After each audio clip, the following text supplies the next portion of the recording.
नमस्कार दोस्तों, मैं राकेश साहू पीएससी अकेडमी से। आज हम प्राचीन भारत के इतिहास में सिंधु घाटी सभ्यता में डिस्कस करने जा रहे हैं। सिंधु घाटी सभ्यता की लिपि। सिंधु घाटी सभ्यता की लिपि चित्राक्षर लिपि थी, जिसे पढ़ने में सफलता नहीं प्राप्त की गई है। सिंधु घाटी सभ्यता की लिपि का मुख्य स्रोत है सिंधु घाटी सभ्यता से प्राप्त मुहर। ध्यान दीजिएगा, आज हम डिस्कस करने जा रहे हैं सिंधु घाटी सभ्यता की लिपि। सिंधु घाटी सभ्यता की लिपि हम डिस्कस करने जा रहे हैं। सिंधु घाटी सभ्यता की लिपि। सिंधु घाटी सभ्यता की जो लिपि थी, यह चित्राक्षर लिपि थी, अर्थात सिंधु घाटी सभ्यता के लोगों के द्वारा चित्र के माध्यम से अपना लेखन प्रस्तुत किया जाता था। सिंधु घाटी सभ्यता की लिपि चित्राक्षर लिपि थी। इसका जो लेखन किया जाता है, इसका जो लेखन किया जाता था, यह किया जाता था सर्वाधिक दाएं से बाएं, सर्वाधिक दाएं से बाएं। जैसा कि हम लोग जो देवनागरी लिपि में लिखते हैं, ये लिखते हैं बाएं से दाएं, लेकिन सिंधु घाटी सभ्यता की जो लिपि थी, इसका लेखन था दाएं से बाएं, अर्थात यह फारसी लिपि के सदृश थी। यह फारसी लिपि के सदृश थी। फारसी लिपि में भी लिखा जाता है दाएं से बाएं। लिपि सिंधु घाटी सभ्यता की लिपि थी चित्राक्षर लिपि। इसका लेखन किया जाता था दाएं से बाएं। इसे पढ़ने में सफलता प्राप्त नहीं हुआ है। सिंधु घाटी सभ्यता, सिंधु घाटी सभ्यता, सिंधु घाटी सभ्यता की लिपि को, सिंधु घाटी सभ्यता की लिपि को पढ़ने में सफलता प्राप्त नहीं हुआ है। सफलता प्राप्त नहीं हुआ है। ध्यान दीजिएगा, अभी तक हम सिंधु घाटी सभ्यता की लिपि को पढ़ने में असमर्थ है। सिंधु घाटी सभ्यता की लिपि को पढ़ने में सफलता नहीं प्राप्त हुआ है। ध्यान दीजिएगा, सिंधु घाटी सभ्यता की लिपि का मुख्य स्रोत है सिंधु घाटी सभ्यता से प्राप्त मुहरे। सिंधु घाटी सभ्यता से, सिंधु घाटी सभ्यता से, सिंधु घाटी सभ्यता से प्राप्त मुहरे, सिंधु घाटी सभ्यता से प्राप्त मुहरे सिंधु घाटी सभ्यता की लिपि का मुख्य स्रोत है। सिंधु घाटी सभ्यता की लिपि है चित्राक्षर लिपि। इसका लेखन किया जाता है सर्वाधिक दाएं से बाएं। यह फारसी लिपि के सदृश है, क्योंकि फारसी लिपि में भी लिखा जाता है दाएं से बाएं। सिंधु घाटी सभ्यता की लिपि को पढ़ने में अभी तक सफलता प्राप्त नहीं हुई है। सिंधु घाटी सभ्यता से प्राप्त मुहरे सिंधु घाटी सभ्यता की लिपि के प्रमुख स्रोत है। ध्यान दीजिएगा, उदाहरण के रूप में हम देख सकते हैं, उदाहरण के रूप में हम देख सकते हैं धौलावीरा से प्राप्त, धौलावीरा से प्राप्त, धौलावीरा से, गुजरात के धौलावीरा से प्राप्त सूचना पत्र। इस सूचना पत्र में सिंधु लिपि के, इस सूचना पत्र में सिंधु लिपि के 10 बड़े अक्षर, 10 बड़े अक्षर विद्यमान है। ध्यान दीजिएगा, धौलावीरा से एक सूचना पत्र प्राप्त हुआ जिसमें सिंधु लिपि के अर्थात चित्राक्षर लिपि के 10 बड़े अक्षर उत्कीर्ण है। ध्यान दीजिएगा, एक सूचना पत्र प्राप्त हुआ, इसमें सर्वाधिक अंकन है मछली का, इसमें सर्वाधिक अंकन है मछली का। यू आकार का भी इसमें उत्कीर्ण किए गए हैं। इसमें सर्वाधिक अंकन है मछली का तथा यू आकार भी उत्कीर्ण है। ध्यान दीजिएगा। इस प्रकार से सिंधु घाटी सभ्यता की लिपि चित्राक्षर लिपि है। इसमें सर्वाधिक अंकन है मछली का तथा यू आकार का। मछली तथा यू आकार सिंधु घाटी सभ्यता से जो मोहरें प्राप्त हुई है उसमें हमें चित्राक्षर लिपि में लिखे हुए सिंधु घाटी सभ्यता की लिपि का उत्कीर्ण मिला है, जिसमें सर्वाधिक अंकन है मछली का तथा यू आकार का। अंग्रेजी के यू आकार का अंकन सर्वाधिक है। सिंधु घाटी सभ्यता की लिपि अर्थात सिंधु लिपि का सर्वप्रथम विचार अलेक्जेंडर कनिंघम ने 1873 में व्यक्त किया था। 1925 में L.A. वेडेल नामक विद्वान ने सबसे पहले सिंधु लिपि को पढ़ने का प्रयास किया, लेकिन वो अंततः असफल रहे। अब हम डिस्कस करने जा रहे हैं सिंधु लिपि से संबंधित विद्वान। सिंधु लिपि से संबंधित विद्वान। सिंधु लिपि से संबंधित विद्वान पहला पकड़ना है 1873 Alexander Cunningham. Alexander Cunningham 1873 Alexander Cunningham. 1873 में अलेक्जेंडर कनिंघम ने सिंधु लिपि के बारे में सबसे पहले अपना विचार व्यक्त किया था। अर्थात सिंधु लिपि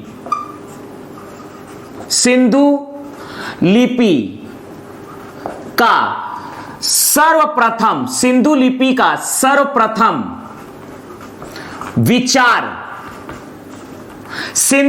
का सर्वप्रथम विचार व्यक्त किया था अलेक्जेंडर कनिंघम ने। सिंधु लिपि का सर्वप्रथम विचार व्यक्त किया था अलेक्जेंडर कनिंघम ने।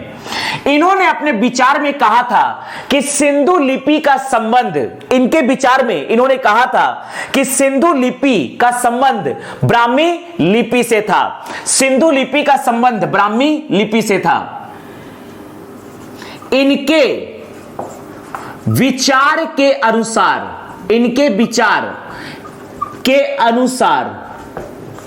सिंधु लिपि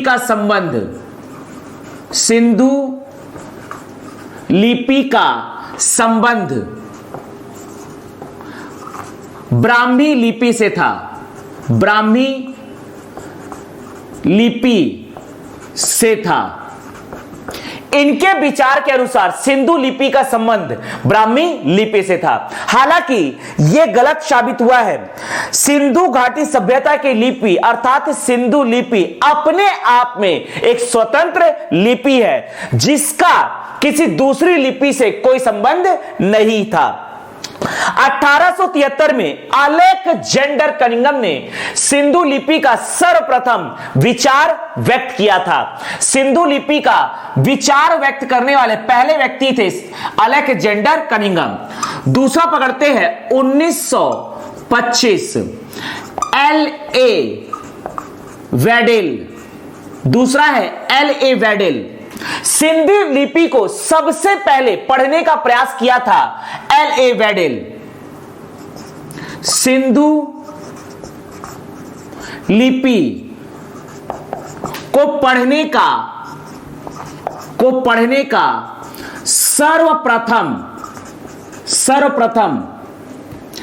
प्रयास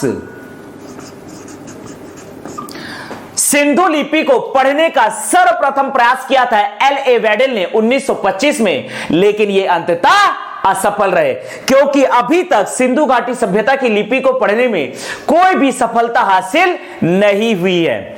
अगला हम डिस्कस करते हैं सिंधु घाटी सभ्यता की लिपि का लेखन अर्थात सिंधु लिपि का लेखन।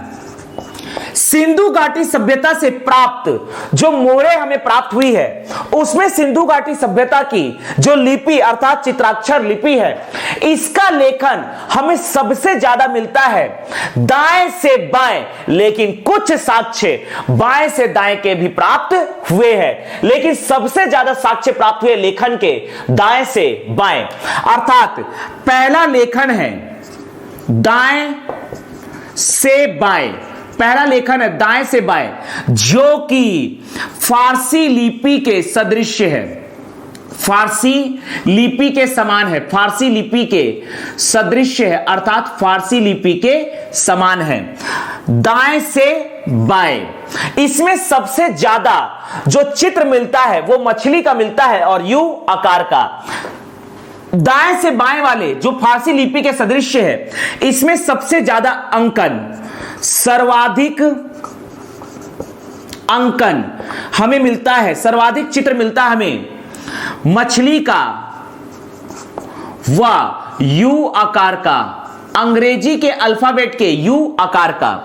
दूसरा, कुछ लेखन हमें बाएं से दाएं भी प्राप्त हुए हैं, जैसा कि लिखा जाता है ब्राह्मी लिपि में, लेकिन यह ब्राह्मी लिपि नहीं है, लेखन में ब्राह्मी लिपि के सदृश है, ब्राह्मी लिपि के सदृश, लेखन में ब्राह्मी लिपि के सदृश, क्योंकि ब्राह्मी लिपि को लिखा जाता है बाएं से दाएं, बाएं से दाएं अर्थात ब्राह्मी लिपि के सदृश, बाएं से दाएं ब्राह्मी लिपि के सदृश। सर्वाधिक लेकिन जो लेखन मिलता है वो हमें मिलता है दाएं से बाएं, जो कि फारसी लिपि के सदृश है, और इसमें सबसे ज्यादा अंकन मिलता है मछली व यू आकार का, मछली व यू आकार का। लेकिन कुछ साक्ष्य ब्राह्मी लिपि के सदृश अर्थात बाएं से दाएं के भी प्राप्त हुए हैं। कुछ साक्ष्य बाएं से दाएं लेखन के प्राप्त हुए हैं, लेकिन कुछ साक्ष्य बाएं से दाएं, बाएं से दाएं लेखन के प्राप्त हुए, लेकिन सर्वाधिक जो प्राप्त हुआ है वो प्राप्त हुआ है दाएं से बाएं का। सिंधु घाटी सभ्यता की लिपि चित्राक्षर लिपि होती है, अर्थात चित्र बना हुआ रहता है, चित्रनुमा लिपि होती है। इसका लेखन दाएं से बाएं किया जाता है फारसी लिपि के सदृश। अभी तक इसे पढ़ने में सफलता हासिल नहीं हुई है। सिंधु घाटी सभ्यता की लिपि के सबसे बड़े स्रोत है मोहरे, धौलावीरा से प्राप्त सूचना पत्र, जिसमें सिंधु लिपि के 10 बड़े अक्षर उत्कीर्ण थे। सिंधु लिपि से संबंधित विद्वान 1873 में अलेक्जेंडर कनिंघम ने सिंधु लिपि के बारे में सबसे पहले अपना विचार व्यक्त किया, लेकिन इनके विचार के अनुसार सिंधु लिपि का संबंध ब्राह्मी लिपि से था। 1925 में L.A. वैडेल ने सिंधु लिपि को पढ़ने में सबसे पहले प्रयास किया, लेकिन वो अंततः असफल रहे। सर्वाधिक सिंधु लिपि हमें मिलता है दाएं से बाएं फारसी लिपि के सदृश, लेकिन कुछ साक्ष्य हमें बाएं से दाएं के भी प्राप्त होते हैं ब्राह्मी लिपि के सदृश। अगला हम डिस्कस करने जा रहे हैं सिंधु घाटी सभ्यता के पतन का कारण। सिंधु घाटी सभ्यता के पतन का वास्तविक कारण हमें ज्ञात नहीं है, लेकिन महान इतिहासकारों ने अपने शोध के माध्यम से सिंधु घाटी सभ्यता के पतन के विभिन्न कारण दिए। जैसे कि सर जॉन मार्शल के अनुसार सिंधु घाटी सभ्यता का पतन भूकंप से हुआ। सर जॉन मार्शल तथा अर्नेस्ट मैके ने सम्मिलित रूप में कहा कि सिंधु घाटी सभ्यता का पतन बाढ़ के कारण हुआ। इसके बाद मार्क ऑरेल स्टाइन के अनुसार सिंधु घाटी सभ्यता का पतन जलवायु परिवर्तन के कारण हुआ। इसके बाद जो मत आया वो था गार्डन चाइल्ड तथा मार्टिन व्हीलर के अनुसार, गार्डन चाइल्ड तथा मार्टिन व्हीलर के अनुसार विदेशी आक्रमण तथा आर्यों के आक्रमण के कारण सिंधु घाटी सभ्यता का पतन हुआ। इसके बाद फेयर सर्विस के अनुसार पारिस्थितिक असंतुलन के कारण सिंधु घाटी सभ्यता का पतन हो गया। तो ये विभिन्न मत आए, ध्यान दीजिएगा। तो अगला हम डिस्कस करने जा रहे हैं सिंधु घाटी सभ्यता के पतन के कारण।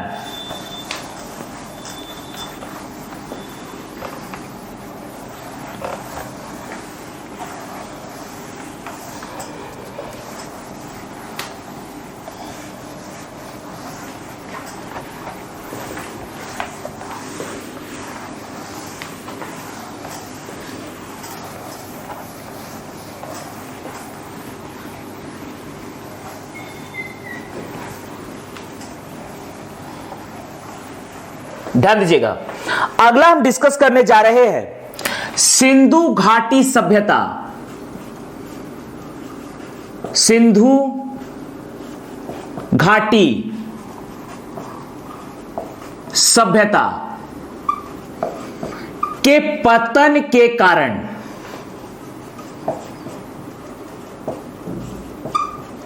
ध्यान दीजिएगा, सिंधु घाटी सभ्यता, सिंधु घाटी सभ्यता के पतन का वास्तविक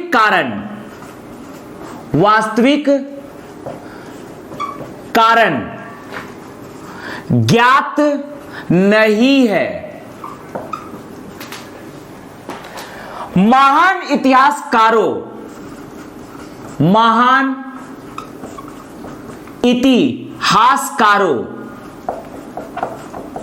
ने अपने शोध के द्वारा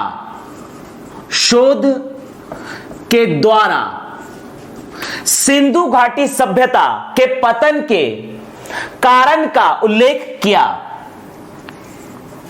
सिंधु घाटी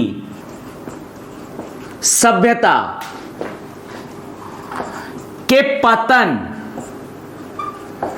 के कारण का उल्लेख किया। ध्यान दीजिएगा, सबसे पहले हम देखते हैं विद्वान और उनके मत। ध्यान दीजिएगा, सबसे पहला पकड़ते हैं सर जॉन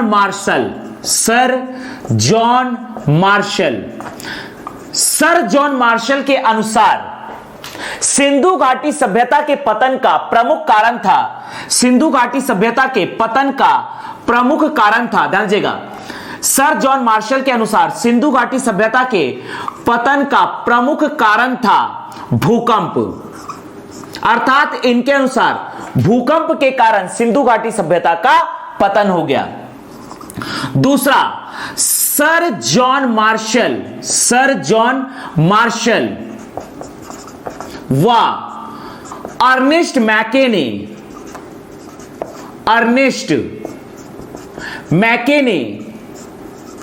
सम्मिलित रूप में सिंधु घाटी सभ्यता के पतन का जो मत दिया वो था बाढ़।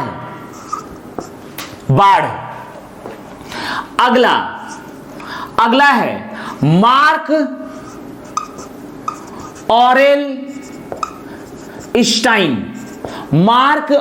स्टाइन ने सिंधु घाटी सभ्यता के पतन का कारण बताया जलवायु परिवर्तन।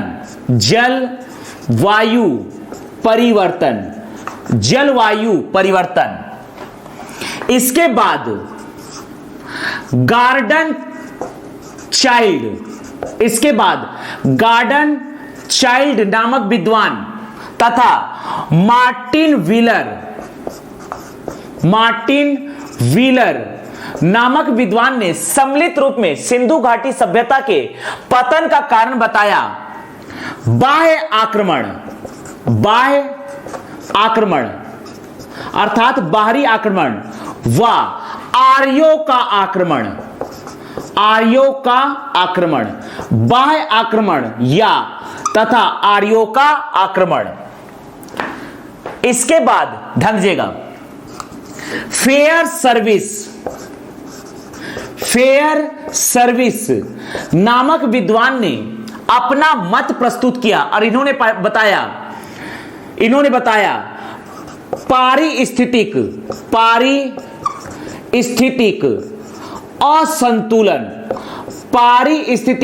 असंतुलन के कारण सिंधु घाटी सभ्यता का पतन हो गया। सिंधु घाटी सभ्यता के पतन के कारण, सिंधु घाटी सभ्यता के पतन का वास्तविक कारण हमें ज्ञात नहीं है। महान इतिहासकारों ने अपने शोध के द्वारा सिंधु घाटी सभ्यता के पतन के कारण का उल्लेख किया। सर जॉन मार्शल के अनुसार भूकंप, सर जॉन मार्शल तथा अर्नेस्ट मैके के द्वारा बाढ़, मार्क ऑरेलस्टाइन के द्वारा जलवायु परिवर्तन, गार्डन चाइल्ड तथा मार्टिन व्हीलर के अनुसार बाह्य आक्रमण व अयोका आक्रमण, फेयर सर्विस के अनुसार पारिस्थितिक असंतुलन, ये था सिंधु घाटी सभ्यता के पतन के प्रमुख कारण। अगला हम डिस्कस करने जा रहे हैं सिंधु घाटी सभ्यता की नगर नियोजन पद्धति। सिंधु घाटी सभ्यता एक नगरीय सभ्यता थी। आर्थिक समृद्धि के कारण ही सिंधु घाटी सभ्यता एक नगरीय सभ्यता के रूप में विकसित हो पाई। सिंधु घाटी सभ्यता का नगर नियोजन जाल पद्धति पर आधारित था। जाल पद्धति का अर्थ होता है जब समकोण पर रेखाओं का जाल एक दूसरे को काटे, अर्थात समकोण पर काटती सीधी रेखाओं के जाल को जाल पद्धति कहा जाता है।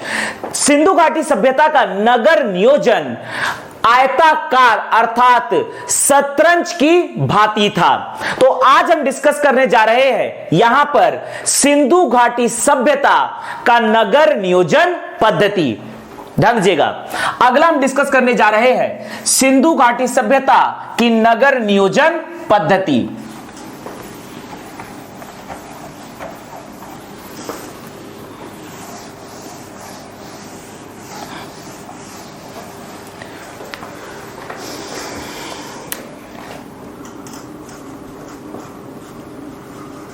सिंधु घाटी सभ्यता, सिंधु घाटी सभ्यता की नगर नियोजन पद्धति, नगर नियोजन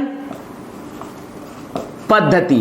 ध्यान दीजिएगा, सिंधु घाटी सभ्यता की नगर नियोजन पद्धति।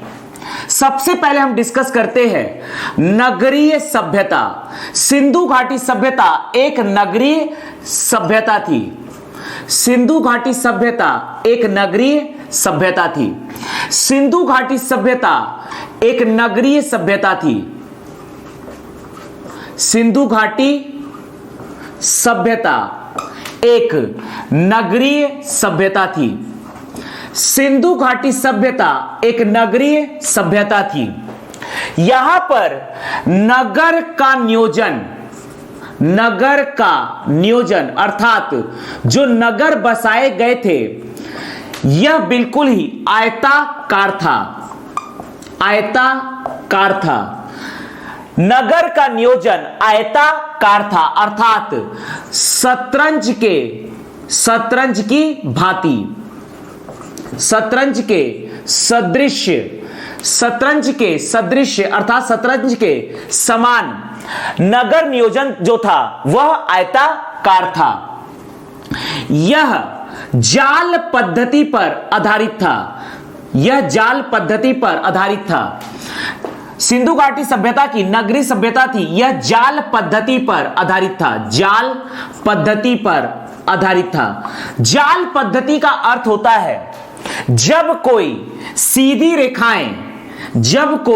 सीधी रेखाएं एक दूसरे को समकोण पर काटती है तो इसे हम जाल पद्धति कहते हैं। और ओवरऑल यह आयताकार था। ध्यान दीजिएगा, यहां पर यह आयताकार था। इसका मतलब यह है कि यहां पर नगर नियोजन बिल्कुल ही शतरंज के बोर्ड की तरह आयताकार था। इसे ही कहा जाता है जाल पद्धति। सिंधु घाटी सभ्यता नगरीय सभ्यता थी। ध्यान दीजिएगा, सिंधु घाटी सभ्यता में जो नगर नियोजन होता था, ध्यान दीजिएगा, सिंधु घाटी सभ्यता में जो नगर नियोजन होता था इसमें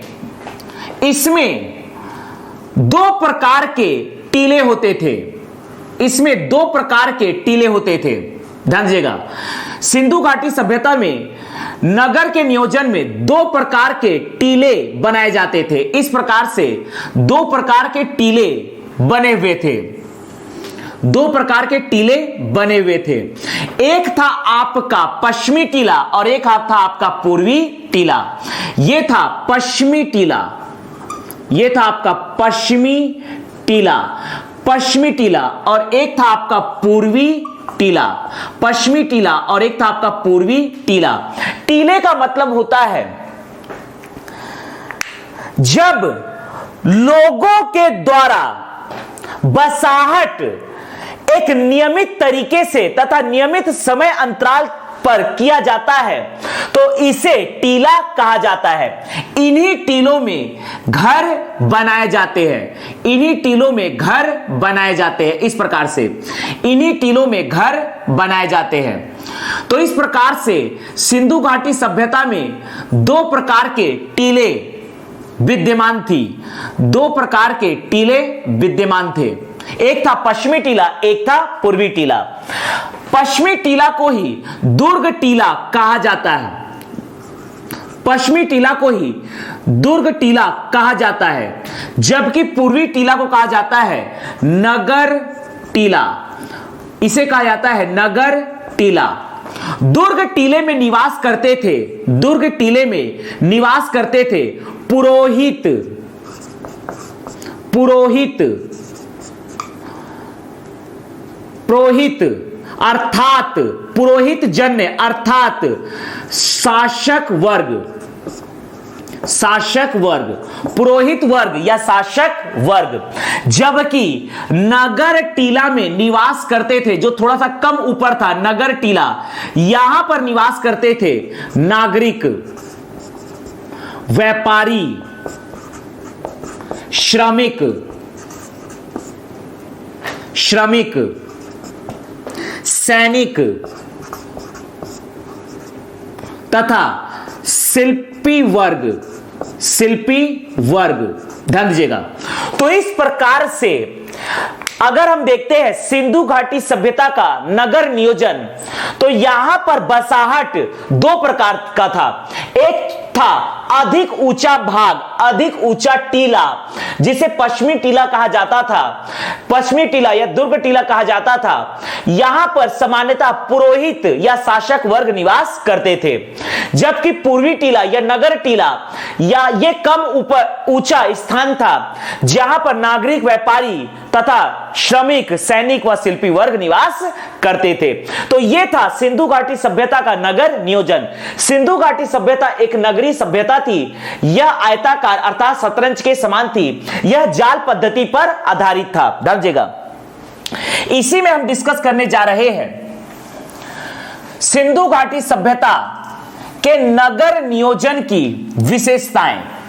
सिंधु घाटी सभ्यता के नगर नियोजन की विशेषताएं। सिंधु घाटी सभ्यता के नगर नियोजन की विशेषताएं। सिंधु घाटी सभ्यता के नगर नियोजन की, नगर नियोजन की विशेषताएं। सिंधु घाटी सभ्यता के नगर नियोजन की विशेषताएं हम डिस्कस करने जा रहे हैं। ध्यान दीजिएगा।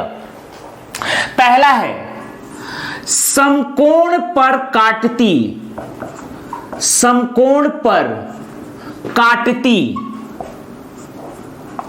सड़क। पहला है सिंधु घाटी सभ्यता के नगर नियोजन की सबसे प्रमुख विशेषता थी समकोण पर काटती सड़क। ध्यान दीजिएगा, यहां पर सड़क इस प्रकार से समकोण पर एक दूसरे को काटती थी। समकोण पर काटती सड़कें, इस प्रकार से समकोण पर काटती सड़कें थी। सिंधु घाटी सभ्यता में इस प्रकार से समकोण पर काटती सड़कें थी। ध्यान दीजिएगा। और सड़कों के किनारे यहां पर नालियां बनी हुई थी। सड़कों के किनारे इस प्रकार से नालियां बनी हुई थी। सड़कों के किनारे नालियां बनी हुई थी और सड़कों के किनारे घर विस्तृत थे। इस प्रकार से घर बने हुए थे। सड़कों के किनारे नालियां थी और सड़कों के किनारे घर इस प्रकार से बने हुए थे। ध्यान दीजिएगा, सड़कों के किनारे इस प्रकार से घर तथा नालियां बनी हुई थी, अर्थात यह वर्तमान की आधुनिक नगर नियोजन पद्धति के ही समान थी। यह थी सिंधु घाटी सभ्यता। सिंधु घाटी सभ्यता में सड़कें एक दूसरे को, यह है सड़कें एक दूसरे को समकोण पर काटती थी और सड़क के किनारे जल निकासी की उत्तम व्यवस्था हेतु नालियां बनी हुई थी। जल निकासी की व्यवस्था अर्थात नालियां बनी हुई थी और इस प्रकार से सड़कों के किनारे ही मकान अर्थात घर बने हुए थे। यह थी सिंधु घाटी सभ्यता के नगर नियोजन की प्रमुख विशेषता। ये मकान और इस प्रकार से नालियां बने हुए थे सिंधु घाटी सभ्यता में। ध्यान दीजिएगा, सबसे प्रमुख विशेषता थी सिंधु घाटी सभ्यता के नगर नियोजन की समकोण पर काटती सड़क। यह हमें उदाहरण स्वरूप प्राप्त हुआ है। इसका हमें उदाहरण मिला है मोहनजोदड़ो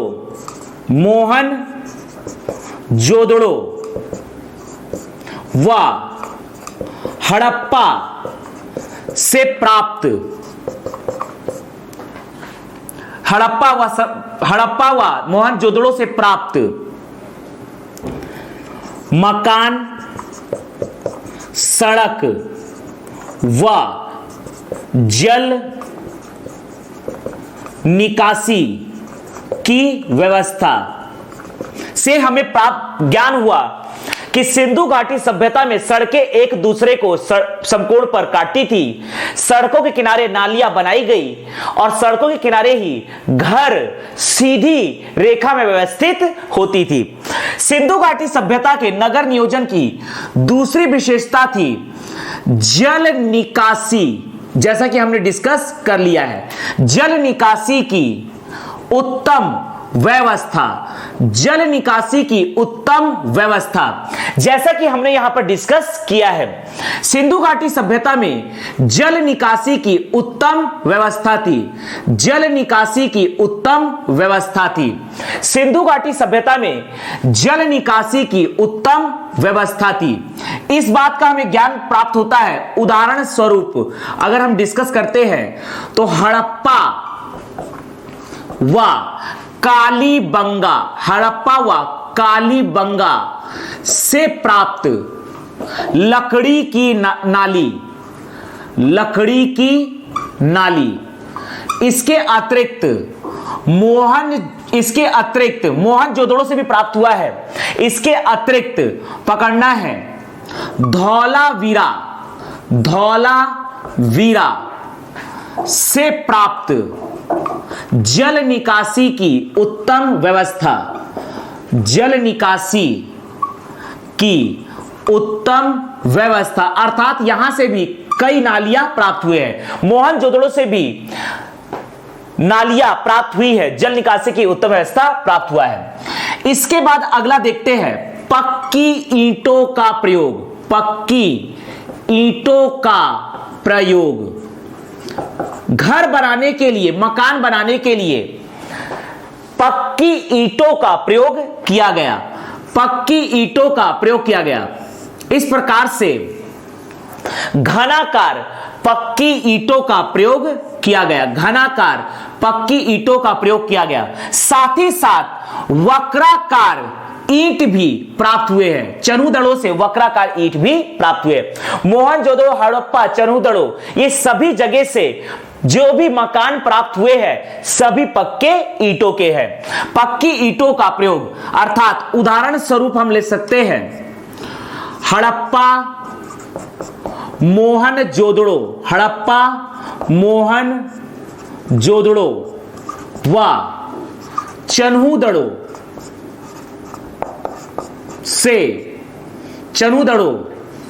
से प्राप्त पक्की ईंटों के मकान, पक्की ईंटों के मकान, ये सभी साक्ष्य है पक्की ईंटों का प्रयोग किया गया। इसके बाद अगला है, ध्यान दीजिएगा, इसके बाद अगला है, ध्यान दीजिएगा, विशाल स्नानागार, विशाल स्नानागार। मोहनजोदड़ो से विशाल स्नानागार प्राप्त हुआ है, जो अनुष्ठान को, धार्मिक अनुष्ठान का प्रतीक है। मोहनजोदड़ो से विशाल स्नानागार इस प्रकार से प्राप्त हुआ। साथ ही साथ धौलावीरा से शैलकृत जल कुंड प्राप्त हुआ है, अर्थात एक ही पत्थर के चट्टान को काटकर बनाया गया विशाल जल कुंड। विशाल स्नानागार मोहनजोदड़ो से प्राप्त हुआ है, विशाल स्नानागार मोहनजोदड़ो से प्राप्त हुआ है, मोहनजोदड़ो से प्राप्त हुआ है विशाल स्नानागार। जबकि ध्यान दीजिएगा, जबकि शैलकृत विशाल जल कुंड यह प्राप्त हुआ है धौलावीरा से, धौलावीरा से। यहां पर विशाल स्नानागार धार्मिक अनुष्ठान का प्रतीक है, अर्थात धार्मिक अनुष्ठान हेतु सभी के द्वारा सामूहिक रूप से स्नान किया जाता था। विशाल स्नानागार। अगला हम डिस्कस करने जा रहे हैं, अगला है विशाल अन्नागार। अगला है विशाल अन्नागार। विशाल अन्नागार, जैसा कि हम जानते हैं मोहनजोदड़ो से प्राप्त हुआ है विशाल अन्नागार। मोहनजोदड़ो से प्राप्त हुआ है विशाल अन्नागार, अर्थात यहां पर अनाज को स्टोर करके रखा जाता था। मोहनजोदड़ो से प्राप्त हुआ है, मोहनजोदड़ो से प्राप्त हुआ है विशाल अन्नागार। साथ ही साथ हड़प्पा से प्राप्त हुए हैं। इस प्रकार से दो कतारों में कुल 12 अन्न भंडार, दो कतारों में कुल 12 अन्न भंडार हड़प्पा से प्राप्त हुए हैं। हड़प्पा से प्राप्त हुआ है दो कतारों में 12 अन्न भंडार, 12 अन्न भंडार, जो इस बात का सूचक है कि अनाज को स्टोर करने की उत्तम व्यवस्था थी। अनाज के भंडारण हेतु उत्तम व्यवस्था, अनाज के भंडारण हेतु उत्तम व्यवस्था थी सिंधु घाटी सभ्यता में। इसके अतिरिक्त हम देखने जा रहे हैं बंदरगाह नगर, अर्थात पत्तन नगर, जहां से विदेशी व्यापार का संपादन किया जाता था। सिंधु घाटी सभ्यता के प्रमुख बंदरगाह नगर या पत्तन नगर थे सुतकांगे डोर, सुतका कोह, लोथल तथा भरत रव। ध्यान दीजिएगा,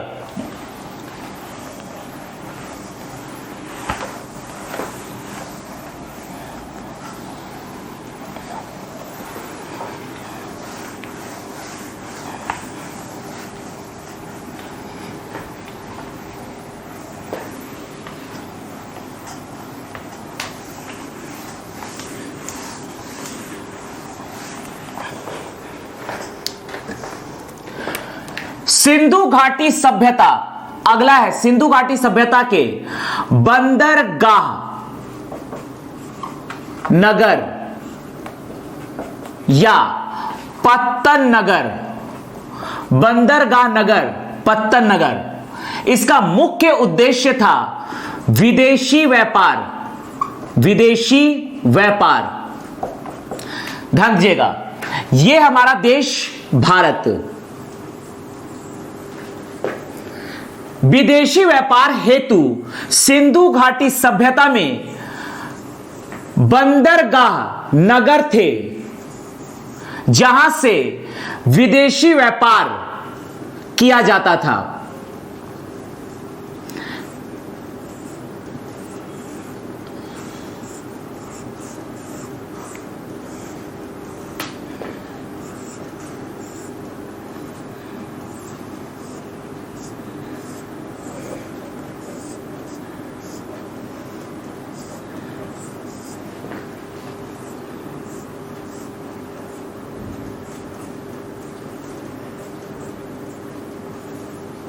ध्यान दीजिएगा, बंदरगाह नगर या पत्तन नगर थे, यह आपका है सुतकांगे डोर, सुतकांगे डोर, सुतका कोह, सुतका कोह, यह पकड़ना है लोथल, यहां पर है लोथल, यह आपका है लोथल, और यहां महाराष्ट्र में पकड़ना है भरतराव, भरतराव।